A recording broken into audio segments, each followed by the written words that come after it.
ini nomornya, cari sendiri, nanti ketemu di lorong sana, tanya ada pos kamling di sana, tanya lagi ke sana, mana nomor rumah, mana-mana ada bang surga. Rumah orang kaya itu punya pembantu sampai 3, bukan 1 sampai 3. 1 tukang cuci, yang 1 tukang bersih-bersih rumah, yang 1 tukang bersih-bersih kebun. Kalaupun dicari 1 lagi, ujung-ujungnya dijadikan istri oleh pemilik rumah.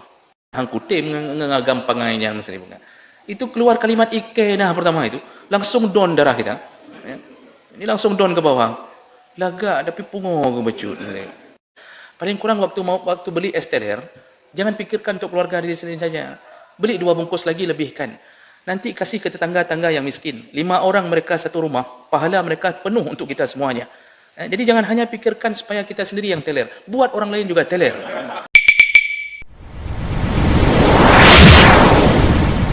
Assalamualaikum warahmatullahi wabarakatuh. Innal hamdalillah nasta'inuhu wa nastaghfiruh wa na'udzu bihi min shururi anfusina wa min sayyiati a'malina. Man yahdihillahu fala mudilla lahu wa man yudlil fala hadiya lahu. Asyhadu an la ilaha illallah wahdahu la syarika lahu wa asyhadu anna Muhammadan 'abduhu wa rasuluhul karim. Allahumma shalli wa sallim ala nabiyyina al-Mustafa Muhammadin wa ala alihi wa ashabihi ajma'in. Amma ba'd. Rabbi shrah li sadri wa yassir li amri wahlul 'uqdatam min lisani yafqahu qawli. Segala puji bagi Allah, kaunnya salawat dan salam kepada Rasulullah, pada keluarga dan seluruh sahabat-sahabatnya.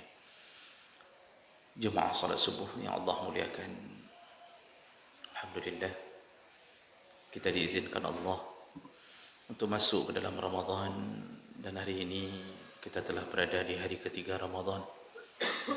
InsyaAllah 27 hari lagi kita berhari raya insyaAllah. Bagi mereka yang merindukan hari raya, jemaah melakukan Allah, di subuh yang berbahagia ini, mari kita sedikit mengambil waktu merenungkan salah satu hadis Nabi sallallahu alaihi wasallam, hadis riwayat Tirmizi dan Ahmad bin Hanbal dengan derajat yang sahih, dari Ali bin Abi Thalib radhiyallahu anhu qala Rasulullah sallallahu alaihi wasallam, Rasulullah berkata, inna fil jannati ghurafan, kata Rasulullah, sesungguhnya di dalam surga itu ada kamar-kamar, kata Rasulullah. Jadi di dalam surga ada ruangan-ruangan. Rasulullah ingin menggambarkan lebih dahulu tentang keindahan surga. Rasulullah ingin menggambarkan bahawa surga itu bukan lempang begitu saja, tapi dipenuhi dengan keindahan. Salah satunya, semua orang yang masuk surga akan dikapling oleh Allah rumah untuk mereka, sekaligus dengan tanah, sekaligus dengan kebun-kebunnya. Jadi kita semua yang masuk surga insya-Allah itu sudah disiapkan rumah, dan bukan rumah KPR, tidak perlu bayar kredit. Kita bisa masuk langsung, dan nanti ketika masuk, kita ini dimuliakan ketika memasukinya. Allah Subhanahu wa taala ketika menggambarkan penyambutan tentang orang-orang yang masuk surga, Allah mengatakan, innal ladzina amanu wa 'amilus shalihat kanat lahum jannatul firdausi nuzula. Orang-orang yang beriman dan beramal saleh telah Allah siapkan kepadanya surga dengan model firdaus, dan cara masuk mereka adalah nuzula. Kalimat nuzula di sisi orang Arab, kalau orang Arab ingin menyambut tamu yang dimuliakan, itu memakai kalimat nuzula. Jadi ini istilah digunakan oleh orang Arab, nuzula itu penyambutan tamu.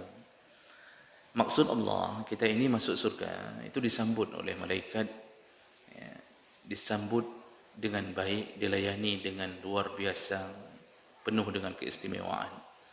Jadi kita bukan masuk surga hanya bertemu malaikat di pintu surga, lalu malaikat memberikan nomor rumah, lalu kata malaikat, ini nomornya, cari sendiri, nanti ketemu di lorong sana, tanya ada pos kamling di sana, tanya lagi ke sana, mana nomor rumah. Hana-mana ada terbang surga.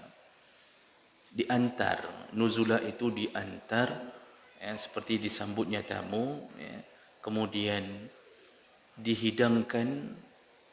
Jadi rumah-rumah sendiri, tapi hidangannya disediakan. Kita hari ini punya rumah sendiri, masak sendiri, cari rezeki sendiri, ya, kemudian jemur kasur sendiri, ya, menyapu sendiri. Ini yang kita agak riskan dengan kehidupan kita. Rumah-rumah road, alinyan hek road. Di surga, rumah punya sendiri, tapi semua pekerjaan rumah, semua urusan-urusan itu disediakan oleh Allah dayang-dayangnya. Dayang-dayangnya adalah para malaikat. Jadi kita ini perlu mengetahui lebih detail tentang bagaimana Allah memuliakan hamba. Jemaah melakukan Allah Subhanahu wa taala.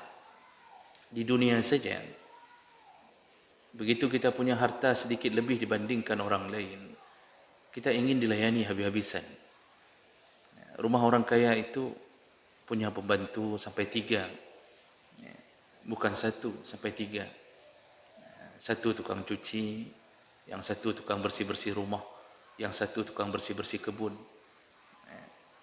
Kalaupun dicari 1 lagi, ujung-ujungnya dijadikan istri oleh pemilik rumah. Menyogeminta tirod. Masya Allah, 4 orang sekaligus dipekerjakan.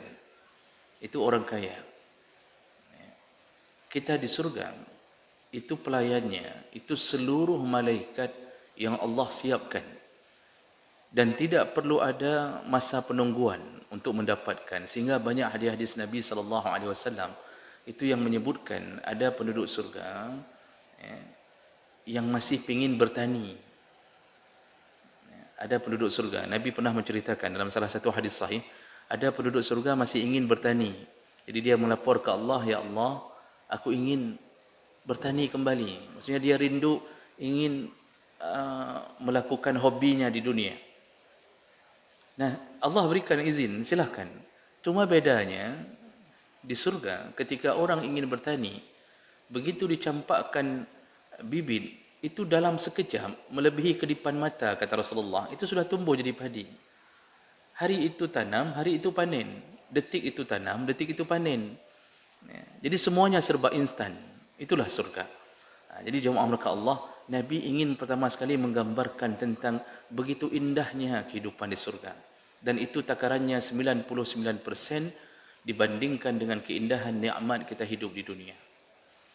Maka oleh kerana itu Allah mengatakan wasari'u ila maghfiratin min rabbikum wa jannah. Setelah Allah mengatakan bersegeralah, mohonlah maghfirah Allah, lalu berharap-haraplah surga. Sampai Nabi mengatakan kalau engkau berdoa, kalau minta surga tertinggi, iaitu Firdaus. Kalau engkau berdoa, minta surga yang paling tinggi, Firdaus. Nah, kemudian Rasulullah menggambarkan isi dalam rumah tersebut. Kata Rasulullah, tura duhuruha min butuniha wa butunuha min duhuriha. Kata Rasulullah, itu rumah-rumah yang sudah dikapling untuk penduduk surga nanti. Kalau kita melihat dari luar, tembus ke dalam. Kalau melihat dari dalam, tembus keluar. Nah, tentu orang yang mempunyai konsep dunia, itu akan berfikir, ya mana enak tinggal rumah begitu. Kita bisa dilihat dari luar, sehingga rumah kita menjadi transparan begitu saja. Ini fikiran dunia. Sedangkan surga itu jauh dari pikiran dunia. Karena waktu Rasulullah menggambarkan surga, tidak pernah terbayangkan dalam pikiran, kata Rasulullah. Jadi yang kata Rasulullah ini, itu memberi tamsilan. Yang sebenarnya yang diinginkan bukan begitu. Makanya ulama ketika mensyarah hadis ini, mereka mengatakan itu bukan maksudnya transparan sehingga kita nampak ketika di dalam rumah orang lewat kemudian nampak kita di dalam, begitu saja tidak. Itu keindahan pemandangannya, Tapi yang orang di dalam, penduduk surga bersama istrinya, anak-anaknya, itu tetap tidak bisa terlihat oleh orang yang berada di luar rumah. Tapi pemandangannya terlihat, keindahan rumah-rumahnya. Bukankah Rasulullah yang telah mengatakan bahawa rumah di surga itu terbuat dari dindingnya, batu batanya terbuat dari emas dan perak, lantainya, pasirnya, semennya. Itu Rasulullah menyebutkan benda-benda, yaqut wal marjan, mutiara, terus berlian, macam model keindahan dikumpulkan oleh Allah, menjadi sebuah rumah yang tidak pernah terbayangkan oleh mata. Tentunya bagi perempuan ini menjadi harapan besar. Jadi perempuan merindukan surga dicocokkan dengan syahwatnya perempuan. Al-qanatir al-muqantarah. Perempuan itu suka perhiasan, maka dibuat dicocokkan dengan keinginan perempuan agar menggebu untuk masuk surga. Kalau perempuan sudah menggebu masuk surga, maka dia akan mencari jalan-jalan menuju surga. Salah satunya adalah pelayanan terhadap suami yang ekstra. Makanya Allah buat perempuan begitu mudah masuk surga melalui jalan suami agar dapat semua kenikmatan syahwatnya. Sedangkan bagi laki-laki, surga yang digambarkan tentang emas, perak, itu ketika mendengar, sepertinya ada sesuatu yang kurang. Apa yang kurang? Syahwatnya, iaitu perempuan. Maka laki-laki ketika mendengarkan hadis ini mengatakan, buhkah, rumahkah dari rumah dari nyo, dari jih, dibuat dari ini. Ada perempuan di dalamnya? Kalau tidak ada perempuan, rumah-rumah itu pun dia enggak mau. Seakan-akan dia mengatakan, menyohana uri neng dalam surga, ayo udah bang surga tu.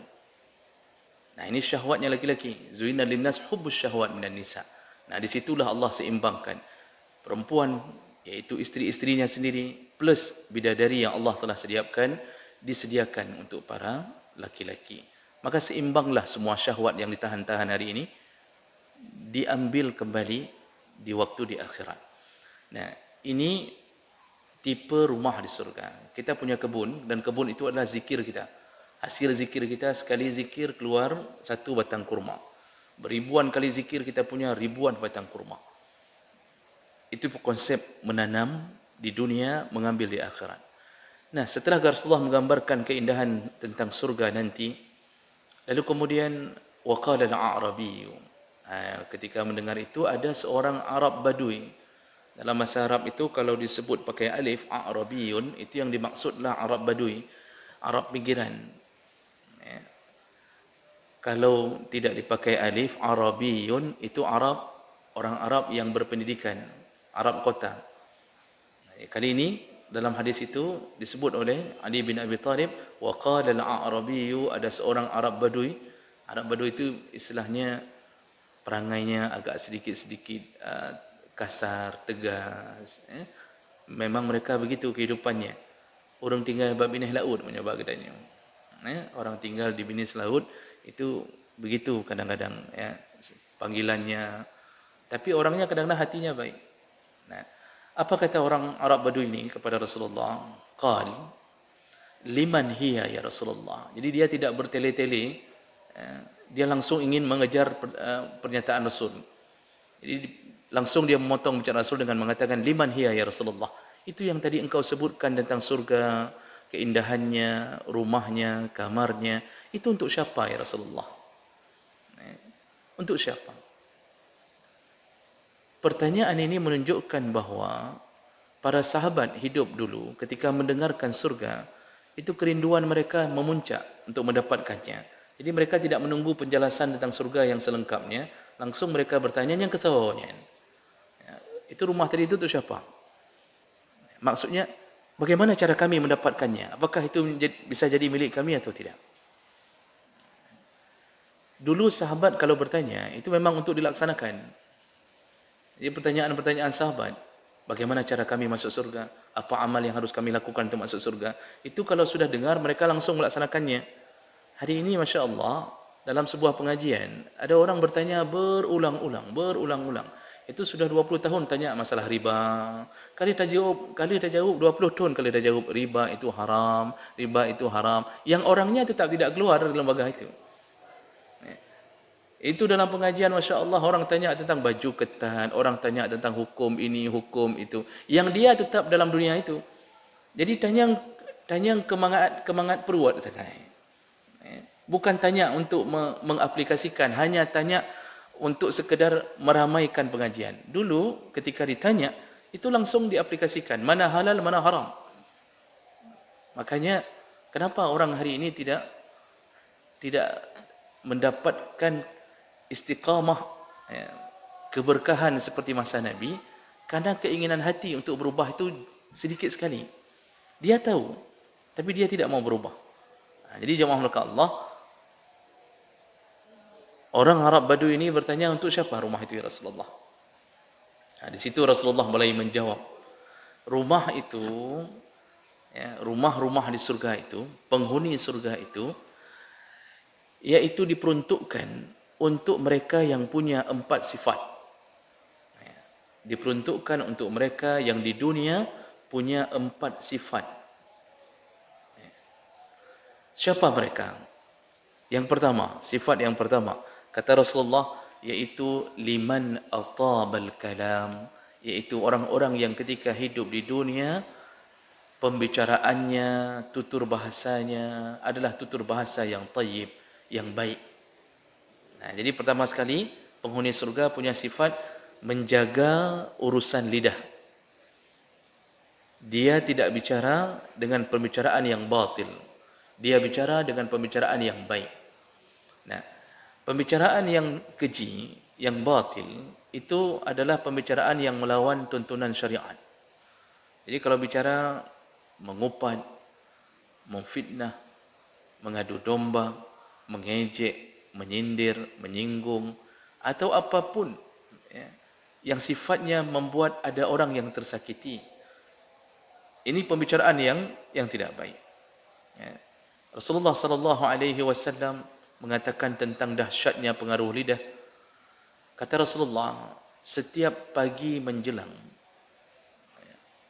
setiap pagi menjelang, kata Rasulullah, itu seluruh anggota tubuh, tangan, kaki, mereka berbicara kepada lidah.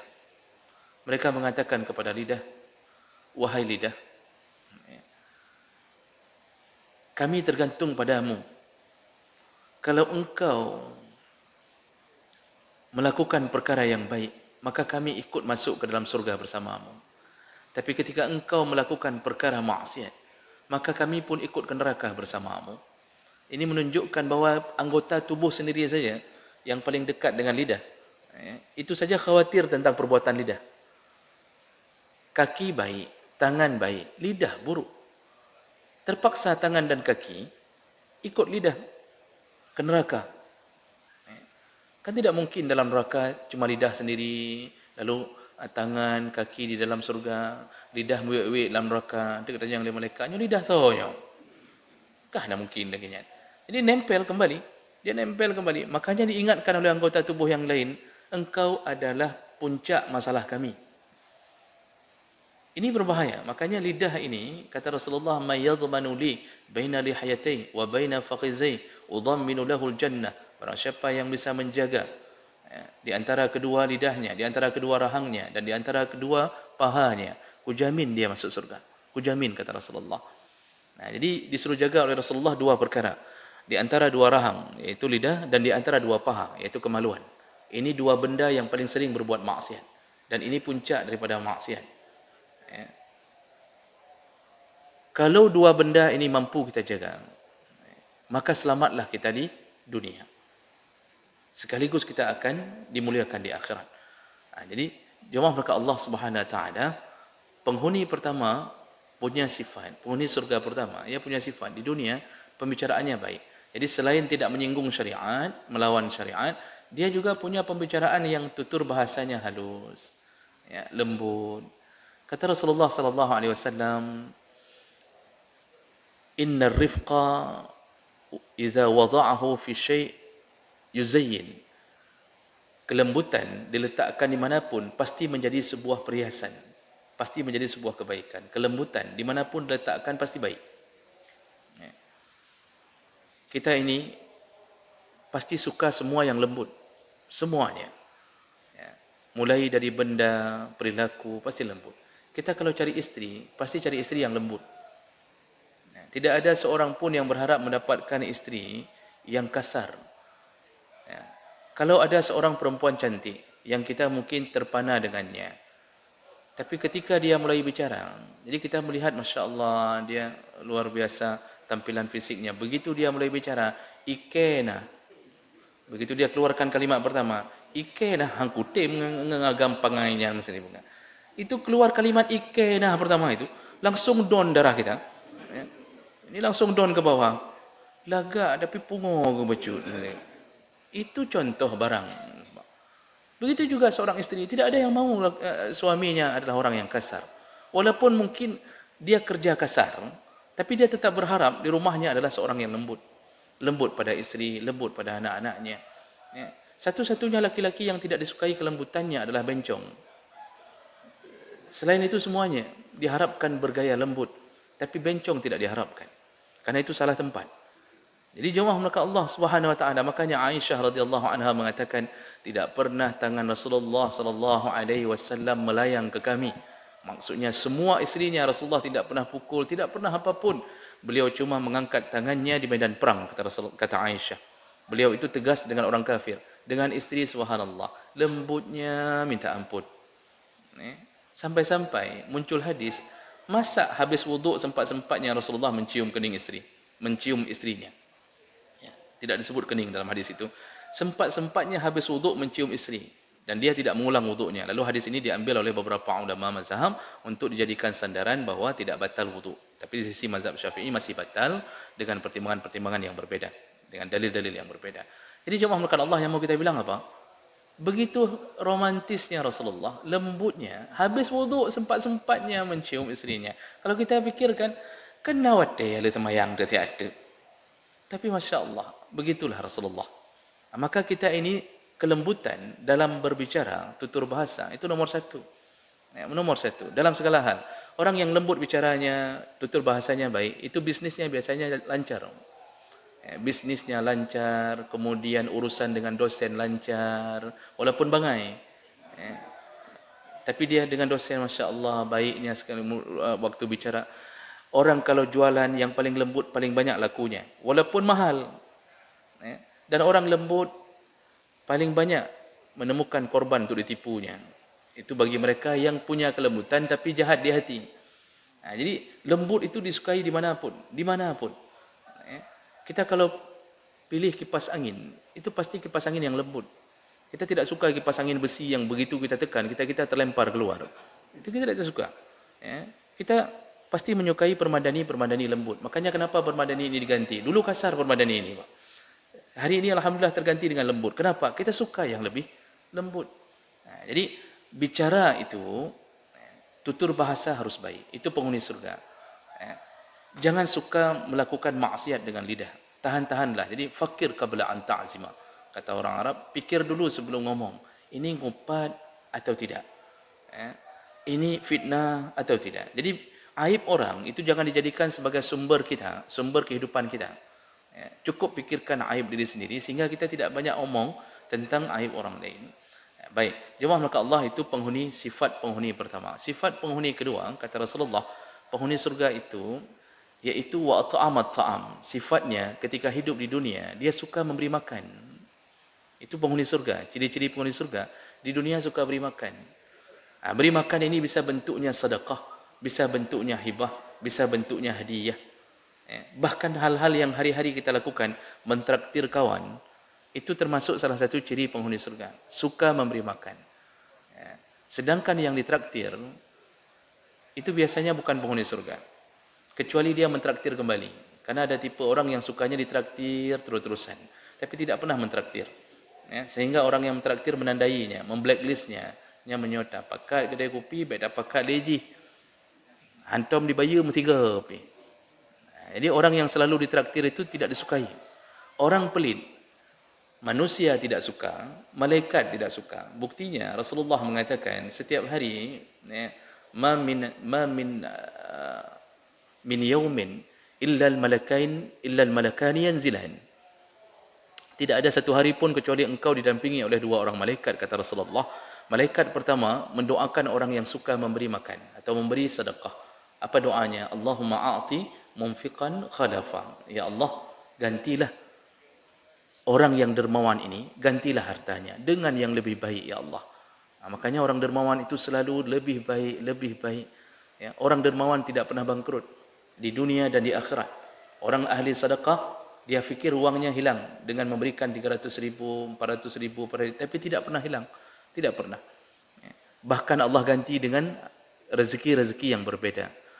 Memang mungkin kalau kita suka memberi sedekah, orang berfikir kok semenjak saya memberi sedekah, saya kok enggak naik-naik gajinya. Kan begitu cara berfikir manusia biasa. Karena tadi teringat, Allah ganti dengan lebih baik. Dia berfikir kalau kasih sedekah, gaji lebih naik. Ini jabatan tidak naik, gaji tidak naik. Sudah 10 tahun dia kasih-kasih sedekah, tidak naik-naik. Nah, ini salah faham. Ya.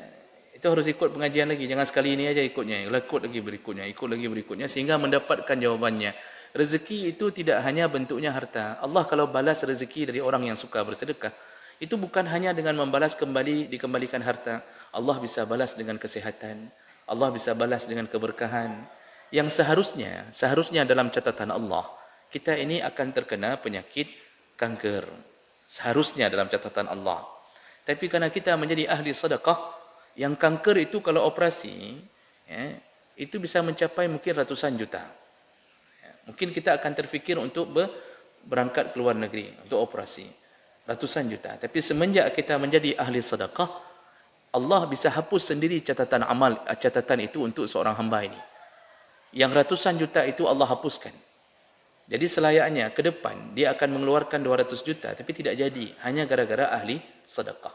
Jadi Allah cabut penyakit untuk membalas kebaikan dia dalam bersedekah.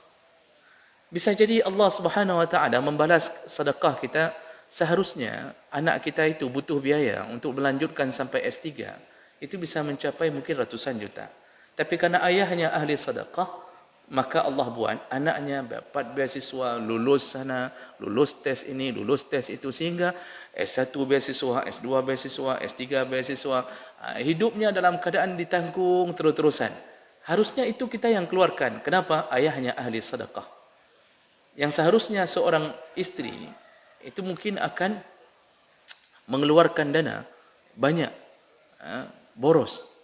Tapi karena suaminya ahli sedekah, Allah buat istri ini tertahan-tahan dengan sendirinya. Jadi kita ini diatur oleh Allah begitu rupa untuk membalas semua sedekah kita.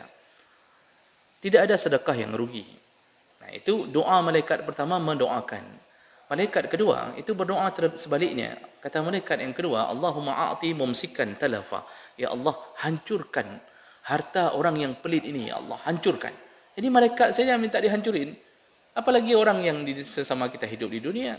Kita ini kalau bergaul dengan orang pelit, kita ini rasa kesalnya besar. Itu sama orang yang enggak pernah traktir tadi. Kita kesal sebenarnya. Waktu dia makan risol yang kita mau bayar, kita sudah lihat-lihat dia. Tak baju ada ke tapi. Antong ke baju. Itu sudah mulai dalam hati. Itu dalam hati tadi, bukan dalam mulut. Ya. Saya gambarkan di mulut saja.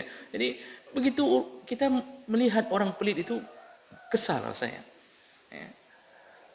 Orang yang bersedekah, walaupun kasar, mungkin punya perangai kasar, tapi ahli sedekah itu tetap lebih dicintai daripada orang lembut tapi kriat. Orang yang ahli sedekah, walaupun perangainya mungkin sedikit kasar, tapi tetap lebih dicintai daripada orang lembut tetapi kriat. Ini ada orang misal kasar, Bapak. Memang gaya bahasanya kasar. Seperti tadi orang Arab Badui tadi. Dia memang dari kecilnya memang kehidupannya, gaya bahasanya memang kasar begitu. Kalau dia seandainya lewat di depan rumah seseorang miskin, lalu dia keluarkan uang 100.000, tapi waktu dia panggil anak yatim ini, dia panggil dengan bahasa kasar. Misal dia panggil dia panggil. Orang kasar tu panggilannya biasanya. Kajak kena boleh? Kata dia. Kena kajak. Dikeluarkannya uang 100.000 dari dompetnya. Nyompat 100.000, kajuk ke mak ke, ku kayu buka posan dia apa? Ngempengnya. Nyan model bahasa contohnya. Ini ambil uang 100.000, kasih ke mamakmu, suruh buka puasa ni. Dia kasih 100.000. Anak yatim ni bawa ke mamaknya. Mamaknya nanya, dari mana nak? Uang ini, itu nak, itu mak, om kasar itu. Mamaknya mengatakan, yang kasar itu Itu kan mulutnya aja mulut syaitan, tapi hatinya hati malaikat. Pujian, Pak. Ujungnya pujian. Tapi orang yang lembut tapi kerit itu, ya, lembut lewat di depan rumah anak yatim. Bicaranya lembut, dia hentikan motornya lalu dia tanya, "Apa kabar nak, sehat?" Dia gusuk-gusuk kepala anak yatim itu, digusuk-gusuk, ya. Lalu kemudian dia tanya, "Mamak sehat? Jaga diri baik-baik ya, jaga mamak baik-baik." Macam lembutnya luar biasa. Tapi masya-Allah, esteller di tangannya tidak turun ke tangan itu. Ya. Kalau dia bawa durian, durian tidak turun. Uang, jangan pun uang, apapun tidak pernah diberi. Dia cuma lembut-lembut saja bahasanya, senyum-senyum saja. Mamaknya kemudian tanyakan yatim, "Siapa anak di depan tadi?" Lalu anak itu akan mengatakan, "Itu mak, Om yang lembut itu." Om lembut itu mulutnya mulut malaikat, hatinya hati setan itu nak. Ya. Pasti begitu, Pak. Ujung-ujungnya dicaci. Maka orang yang ahli sedekah itu selalu lebih mulia dimanapun. Walaupun kita tidak ngomong apa-apa, lebih mulia. Itu adalah ciri-ciri penduduk surga. Itu ciri penduduk surga. Maka banyak-banyaklah memberi. Jangan simpan banyak-banyak. Ibu-ibu melakukan Allah. Jangan simpan emas terlalu banyak di dalam kotak beludru merah yang lofe itu. Ya. Jual sedikit. Jangan buat lemari khusus untuk Tupperware di ujung ruang tamu. Ya. Yang di dalamnya berbagai macam model merek Tupperware dengan beragam gaya. Ya, itu ada yang simpan sendok berbagai macam sendok, sendok bengkok, sendok lurus, sendok bangkok, sendoknya, sendok je, golong macam-macam ada lain. Nya hana payah begat nyan. Nepo blok dia jual, kemudian beri SPP ke anak yatim, subhanallah, 10 anak yatim bisa menyelesaikan. Kasih SPP mereka, masukkan mereka ke pesantren. Jadi hati-hati kita Bapak Ibu, menabung yang bukan untuk Allah. Menabung untuk diri sendiri itu bukan sedekah. Karena kita teringat masa Soeharto itu selalu iklan di TV, ya. Iklan di TV, gerakan menabung nasional. Di mana-mana disuruh tabung. Dipikir itu program yang hebat. Ya. Padahal tujuan menabung, hari ini menabung. Sudah penuh celeng, ya. Kemudian waktu bongkar celeng, beli untuk diri sendiri lagi. Makan untuk sendiri, beli untuk sendiri. Ini bukan perbuatan yang baik. Jadi kalau mau menabung sebenarnya, tabunglah kepada Allah. Melalui siapa? Celenglah ke dalam perut-perut anak yatim, fakir miskin. Ya. Nah, itu keutamaan orang yang suka bersedekah. Dia menjadi salah satu ciri penghuni surga. Kemudian yang ketiga kata Rasulullah, wa adama asyam. Penghuni surga itu waktu di dunia suka berpuasa. Ini sudah kita ketahui bersama bahwa orang yang suka berpuasa, puasanya akan datang di hari kiamat bersama Al-Quran. Dalam satu hadis, puasa akan datang bersama Al-Quran. Puasa akan berkata bahawa, "Ya Allah, dia dulu menahan lapar dan minumnya karena aku, ya Allah. Maka izinkan aku memberi syafaat kepadanya." Kemudian datang Al-Quran. Al-Quran mengatakan, "Ya Allah, dia dulu tidak tidur di malam hari karena aku, ya Allah. Karena dia membaca aku, ya Allah. Maka izinkan aku memberi syafaat untuknya." Dan kemudian di ujung hadis Rasulullah mengatakan fasyaffa'ani fi. Lalu kemudian Allah mengizinkan kepada puasa dan Quran untuk memberi syafaat. Ternyata puasa adalah salah satu makhluk pembela kita di hari kiamat. Maka perbanyaklah puasa Bapak muka Allah. Ramadan ini itu hanya sebagai jembatan untuk mendidik. Intinya setelah selesai puasa, Allah kan enggak langsung tutup. Allah kan buat dulu 6 hari setelah Ramadan. Itu untuk dididik, berpuasalah lagi setelahnya. Jangan berhenti hanya Ramadan. Lanjutlah dengan Senin Kamis, Ayyamul Bid. Hiduplah kebiasaan dengan puasa. Tidak sanggup Senin Kamis, tidak sanggup Kamis Senin. Ya, atau dengan yang lebih hebat, puasa Nabi Allah Daud alaihi salam. Itu ciri-ciri penduduk surga, suka berpuasa.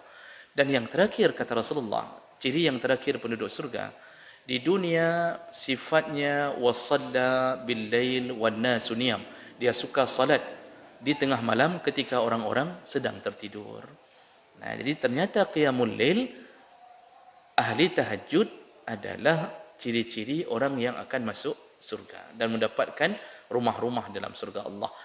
Ini semua dari 4 yang kita sebutkan tadi, ternyata semuanya dididik dalam bulan Ramadan ini. Semua yang kita sebutkan tadi, yang disebutkan oleh Rasulullah, ciri-ciri orang yang mendapatkan rumah di surga, semuanya adalah didikan yang disuruh di dalam bulan Ramadan. Inilah makanya perlu mengaplikasikan Ramadan semulia-mulianya. Ketika tentang bicara, hati-hati bicara. Apa kata Rasulullah? Selama Ramadan, idza sama yaumu ahadikum, kalau engkau sedang puasa, fala yarfus wala yaskhab, jangan omong kotor, jangan caci. Kalau ada orang yang mengajakmu bertengkar, mencacimu atau mengajakmu bertengkar, falyaqul inni shaim, cukup katakan kepadanya aku sedang puasa. Jadi jangan balas cacian. Itu pelajaran dari Ramadan. Dicaci pun janganlah balas cacian. Jadi cukup hanya mengatakan lekeh maaf, belum tengah dalam puasa. Dicaci lagi, lekeh maaf, tengah dalam puasa. Sekali lagi dicaci, tetap kalimat yang sama. Lekeh maaf, mohon maaf, saya sedang puasa. Jangan tambah kalimat, kapreh hari tarawih punya menan. Jangan tambah kalimat itu. Ya. Misal 2-3 kali dicaci, kita minta maaf, saya sedang puasa, sedang puasa. 3 kali kita enggak tahan juga ujungnya. Alih tarawih kapreh apa? Itu sama saja, berarti kita ujungnya jatuh juga ke syaitan. Makanya waktu seorang pencuri di masa Rasulullah diikat, seorang pencuri dapatkan diikat di tiang, semua sahabat mencacinya. Lalu lewat Rasulullah mengatakan, jangan bantu syaitan dengan mencacinya. Rasulullah melarang mencaci pencuri, maksudnya jangan buat syaitan senang dengan cacian kepada pencuri. Karena cacian itu bukan doa agar dia taubat, malah membuat syaitan merasa sudah mendapatkan korban berikutnya. Sampai ke situ Rasulullah menasihati. Jadi Bapak Ibu maka Allah, semua didikan tentang bicara diajarkan dalam Ramadan. Tentang memberi, apalagi Masya Allah Ramadan itu menjadi sebuah hari-hari yang memang kita diajak memberi terus-terusan. Sampai memberi makan orang berbuka puasa. Kata Rasulullah, man fattara sha'iman, barang siapa memberi makan orang berbuka puasa, kana lahu mislu ajri, semua pahala orang yang puasa itu dikopi oleh Allah, dipaste ke catatan amal kita. Ghaira annahu la yunqasu min ajrihi syai', tanpa mengurangi pahala puasa orang tersebut. Bapak Ibu, kita memberi kurma ke menasah. Di sini ada buka puasa, Pak? Ada. Kita memberi kurma untuk menasah ini contohnya. Kita kasih satu kotak. Diatur oleh panitia kurma-kurma kita di atas piring semuanya. Ada 100 orang berbuka puasa di sini. Ketika mereka mencicipi kurma kita sebagai pembuka puasa, seluruh pahala mereka yang 100 orang ini, seluruhnya, itu diberikan Allah kepada pemilik kurma tanpa mengurangi pahala mereka. Bisa bayangkan, hari itu kita dapat pahala puasa 101 orang plus 1 dengan kita. Kalau setiap hari kita bisa beri makan berbuka orang puasa, berapa besar pahala kita selama Ramadan? Sayangnya orang tidak mau ke situ arahnya. Jadi orang hanya ingin datang ke menasah, nak buka puasa hari.